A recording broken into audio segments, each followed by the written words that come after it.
হাজারো জনতা ঢল নেমেছে বাংলা মোটরের রাস্তায় এবং বাংলা মোটর থেকে দেখতে পাচ্ছেন যে এখানে ফিলিস্তিনের পতাকা এবং বাংলাদেশের পতাকা সহ বিভিন্ন স্লোগানে মানুষ সোহরাওয়ার্দী উদ্যানমুখী হচ্ছেন এবং আধা ঘন্টা পার হয়ে গেল এখনো হাজারো হাজারো মানুষ আসছেন এবং তারা জানিয়েছেন যে কেবল ঢাকা থেকেই না, আমরা বিভিন্ন জনের সাথে কথা বলেছি, তারা বলছেন কেবল ঢাকা না, তারা টাঙ্গাইল, ময়মনসিংহ থেকে ঢাকার বাহিরের বিভিন্ন জেলা থেকেও তারা আজ এসেছেন এবং প্রত্যেকের মুখে আপনারা স্লোগান শুনতে পাচ্ছেন যে স্লোগানে তারা রাজপথে যাচ্ছেন এবং এই মাত্র যে স্লোগানটি তারা দিলেন সেটি হচ্ছে তারা এই ফিলিস্তিনের জন্য তারা মরতেও রাজি আছেন, তারা মৃত্যুকেও ভয় পাচ্ছে না। ফিলিস্তিনের মুক্তিকামী মানুষের স্বাধীনতার জন্য আজ তারা এক হয়েছেন এবং সোহরাওয়ার্দী উদ্যানে যেই মার্চ ফর গাজা কর্মসূচির ডাক দেওয়া হয়েছে তাতে অংশগ্রহণ করার জন্য কিন্তু তারা কোনো ভয় না রেখে এবং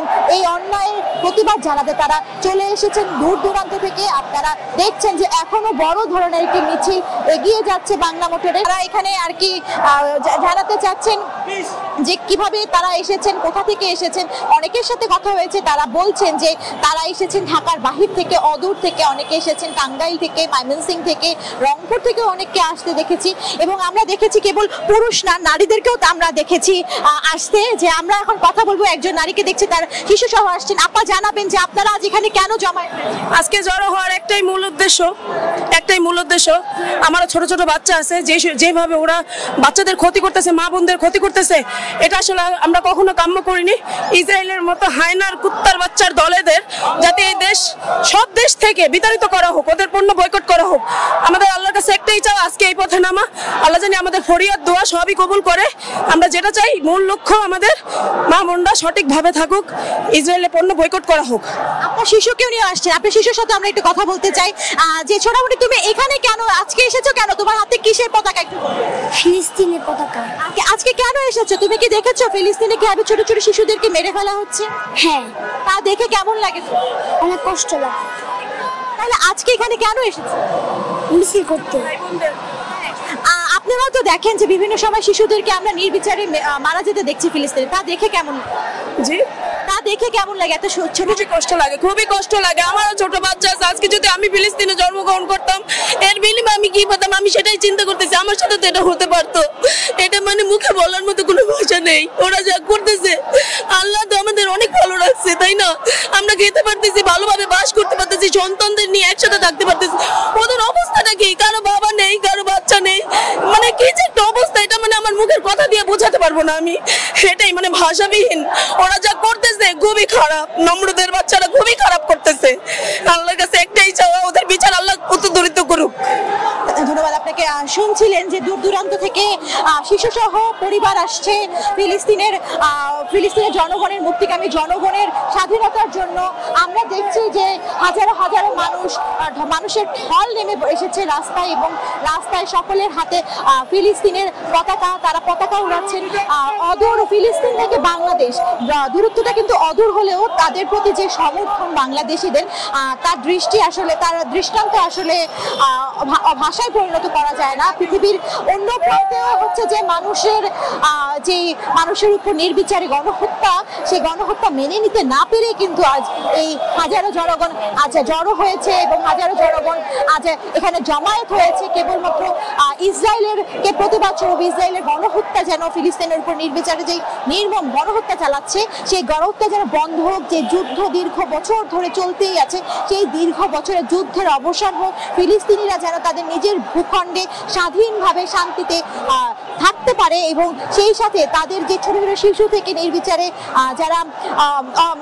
যারা হচ্ছে যাদের অস্ত্রবিহীনভাবে যারা সাধারণ জনগণ আছেন, তারা যেন শান্তিতে থাকতে পারে, তারা যেন স্বাধীন হতে পারে, সেইটাই কিন্তু একমাত্র তারা কামনা করছেন। আমরা দেখতে পাচ্ছি যে বিভিন্ন ব্যানারে, বিভিন্ন স্লোগানে এবং পতাকা সহ সকলেই আসছেন এবং আমরা এইমাত্র দেখছি যে ইসলামী আন্দোলনের একটি মিছিল এখানে আসছে এবং সেই সাথে আমরা দেখছি যে সকলের মুখেই কিন্তু স্লোগান এবং ইসরায়েল বিরোধী স্লোগানে আমরা বেশি দেখতে পাচ্ছি। সেই সাথে আমরা কেবল যে সব বয়সের জনগণই আসছে এবং আমরা কথা বলতে চাই যে একজনের সাথে যে আপনি কেন এসেছেন আজকে মার্চ ফর গাজা। আমার মনে হচ্ছে আমি যুদ্ধে যাচ্ছি। এটা ঢাকা শহর না, এটা ফিলিস্তিনের গাজা মনে হচ্ছে আমার কাছে। আপনার ফিলিস্তিনের মানুষের জন্য কেন হচ্ছে যে আপনার আজকে মন কেঁপে উঠছে? রাসূল করিম সাল্লাল্লাহু আলাইহি ওয়াসাল্লাম বলেছেন এক মুসলিম অন্য মুসলিমের ভাই। কাজে আমার ভাইকে যারা আক্রান্ত করছে এই জন্য আমরা আমার ভাইকে সংগতি জানানোর জন্য আমরা আসছি। শুনছিলেন যে এক মুসলিম হয়ে আরেক মুসলিমের জন্য তার কষ্টের জন্য কিন্তু তিনি আজকে এসেছেন।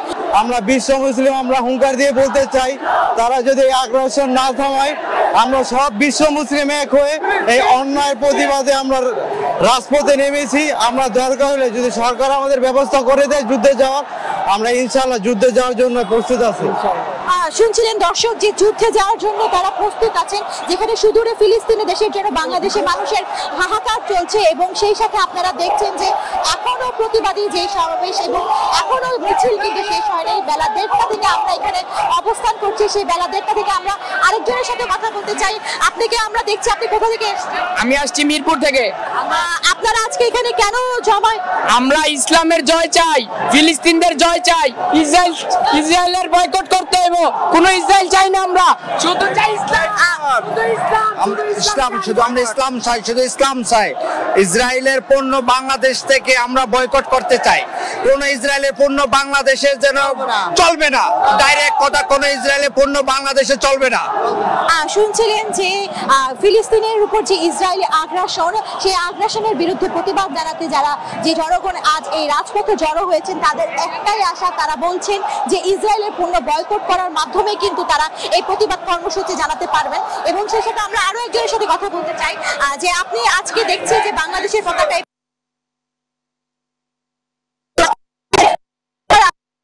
কারণটা জানাবেন। এই যে আমরা তো যে বর্বরতা নৃশংস যে হামলা করছে তার প্রতিবাদে আজকে বাংলাদেশের সর্বস্তরের জনগণ আজকে সরোয়ার্দী উদ্যান অভিমুখে মার্চ ফর গাজার যে একটা কর্মসূচি সে উপলক্ষে সকলে আমরা এখন সরোয়ার্দী উদ্যানের দিকে অগ্রসর হচ্ছি। সেখানে আমরা সকলে মিলিত হব, এটাই। আর আমাদের এখান থেকে আমাদের বাণী হচ্ছে যে ফিলিস্তিনের উপর ইসরায়েলের যে বর্বর নৃশংস যে হামলা, এটা আমরা বন্ধ চাই। আর বিশ্বের যে মুসলিম দেশের যে নেতারা আছে তারা এখনো ঘুমিয়ে আছে, তাদেরকে আমরা এখান থেকে বলতেছি আপনারা জেগে উঠুন, না হলে আমরা বাংলাদেশ থেকে কঠিন কড়া একটা বার্তা দেব। ধন্যবাদ। শুনছিলেন যে এই ভাইটি জানাচ্ছিলেন যে বাংলাদেশ থেকেই যে গর্জে ওঠার বিষয়টি বা বাংলাদেশ থেকে আমাদের সাথে আরেকজন আছেন, আমরা তার সাথে কথা বলতে চাই। ভাই, আপনি যদি একটু জানাতেন যে আজ আপনি কেন এসেছেন বা কি জন্য জড়ো হচ্ছেন এখানে?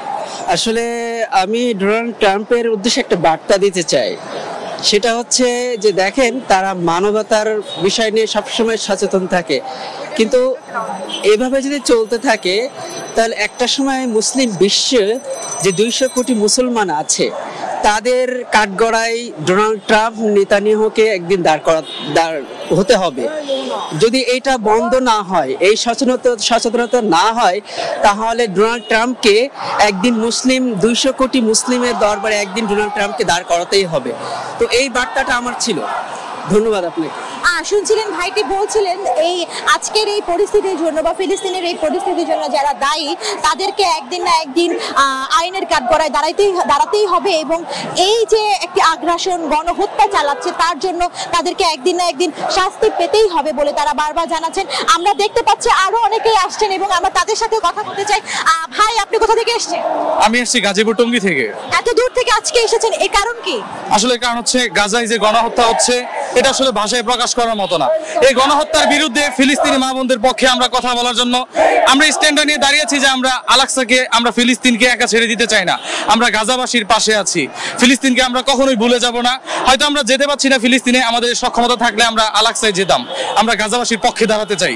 কি মনে হয় এই যে আপনারা জমায়েত হচ্ছেন, আজকে প্রতিবাদ জানাচ্ছেন, এর মাধ্যমে বিশ্ববাসী টনক করবে বা যারা মুসলিম দেশগুলো আছে বা আমরা তো বাংলাদেশ তো অনেক দূরে, কিন্তু ইসরায়েলের বা ফিলিস্তিনের আশেপাশে কিন্তু অনেক মুসলিম দেশগুলো রয়েছে, তাদের দৃষ্টিকে আকর্ষণ করতে পারবে?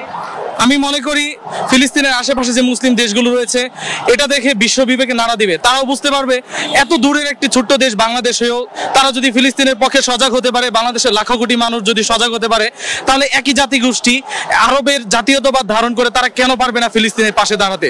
আমি মনে করি এত বিশাল একটা গণজামায়াত অবশ্যই তাদের মনে তাদের বিবেককে নাড়া দিবে। আর তখন এটা সফলতা পাওয়া যাবে যদি ফিলিস্তিনের পাশে এই ইসরায়েলের বর্বরতার বিরুদ্ধে যদি ঐক্যবদ্ধভাবে আরব জাতি দাঁড়ায়, তাহলে আমি মনে করি বিশ্বের প্রতিটি বিবেকবান মানুষ ফিলিস্তিনের পক্ষে দাঁড়াবে, গাজাবাসীর পক্ষে দাঁড়াবে। দিন শেষে ধর্ম বর্ণ নির্বিশেষে সেখানে মানুষ হত্যা হচ্ছে, তারা যেই ধর্মেরই হোক। আমরা যে ধর্মের বিষয়টা বাদও দেই, 60,000 মানুষ ইতিমধ্যে মারা গেছে, এর মধ্যে নারী শিশুই বেশি। একটা প্রজন্মকে ধ্বংস করে দিচ্ছে ইসরায়েল। আমরা চাই এটি বন্ধ হোক। পৃথিবীতে ধর্মের ভেদাভেদ, রাজনীতির ভেদাভেদ ভুলে গিয়ে মানুষ মানুষের মতো বেঁচে থাকুক। যারা মানবাধিকার শিক্ষা দেয় তারাও বলবেন যে মানুষের বেঁচে থাকার অধিকার আছে, ধর্ম দূরের কথা। ধন্যবাদ। যে ভাইটি কথা বলছিলেন যে মানবতার জয় জয়কার হোক, ফিলিস্তিনি গণহত্যা বন্ধ হোক, ইসরায়েলি আগ্রাসন বন্ধ হোক, ফিলিস্তিনের মানুষ স্বাধীনতা পাক, নিজ ভূখণ্ডে স্বাধীনতার সাথে বেঁচে থাকুক। তো বাংলা মোটর থেকে এই ছিল আমার কাছে সর্বশেষ সংবাদ।